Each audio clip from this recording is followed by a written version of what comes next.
A punishing tariff blow by the American president was put on a temporary pause at the 11th hour. Donald Trump announcing that he'll wait until midnight Saturday to make his final decision, suggesting that recent talks appear to have brought the U.S. and Canada closer to a deal. For more on this, let's bring in our Washington correspondent, Reggie Cecchini. So, Reggie, what led to Trump hitting the brakes, and what's the reaction been from Canada, from the Prime Minister? Well, Miranda, we are looking kind of at a tale of two realities here.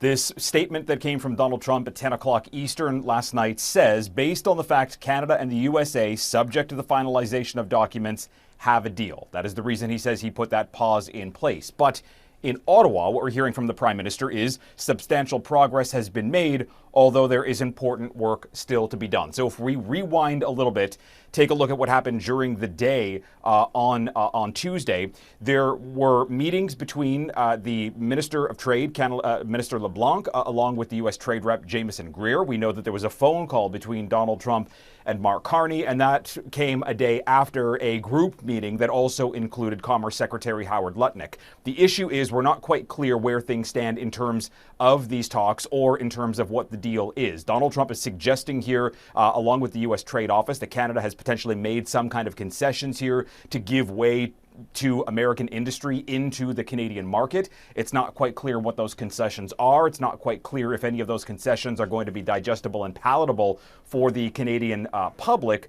So where we stand right now, Miranda, is a deal potentially could be reached. It could be reached by the end of the week. And if it is not reached by the end of the week, we are going to be back to where we were with threats of escalation.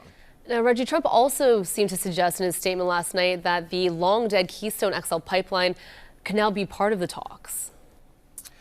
And again, coming out of the blue, potentially a suggestion here that there may be some kind of economic cooperation on the energy sector between the two countries, more so than already exists. We know that's something that Donald Trump has really been pushing for.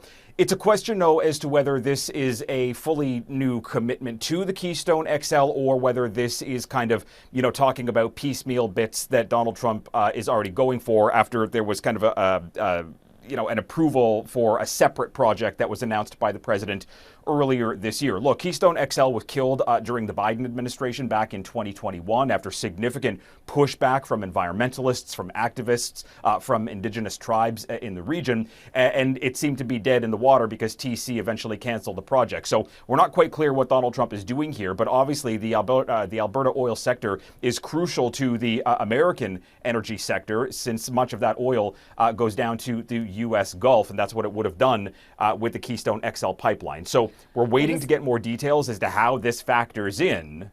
That is another part of the conversation about, is there potential negotiations and concessions that the Canadian government is simply not putting out in the public. All right, Reggie, this temporary pause obviously has come as a huge relief to so many people and businesses. What's the response been from industries in both countries?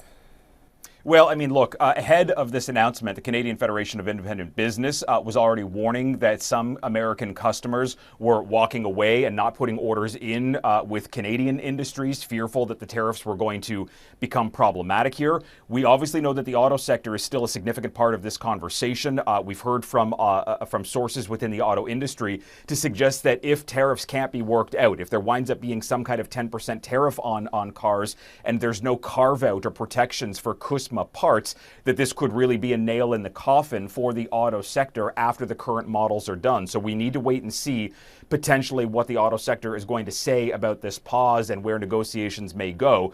In terms of some of those U.S. irritants, that includes booze being taken off the shelves across many provinces. In the United States, one of the kind of biggest councils dealing with American spirits is really pushing for this to be resolved, suggesting that there's been a 70% decline in exports of U.S. spirits into Canada. They want to see those bans taken away. The issue is the province of BC, the province of Ontario, they're really hesitant to do this because a lot of the talks are not solving some of the big economic problems in those provinces, and that includes tariffs on softwood lumber. So a sigh of relief that's temporary. The question is, will these industries be holding their breath again come Friday?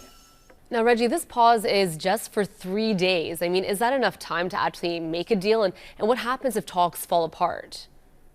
Well, Miranda, I mean, look, it took 2.5 years to go from NAFTA to USMCA. It's still really unclear how quickly they're going to be able to work out some kind of bigger, broader deal between Canada and the United States. And ultimately, if the tariffs do go in place, if a deal falls apart, Canada has threatened retaliation. We know some provincial premiers are pushing for retaliation as well. The Americans themselves have said that they will hit back at any Canadian retaliation. And many industry groups have said that's simply going to result in escalation. So there is a broad push here to try and get some kind of a deal done to stave off any kind of further economic hit, as well as derailing any potential talks to deal with sectoral tariffs or also CUSMA negotiations. So again, a lot riding on whatever deal can be worked out, if it can be worked out in a very short period of time.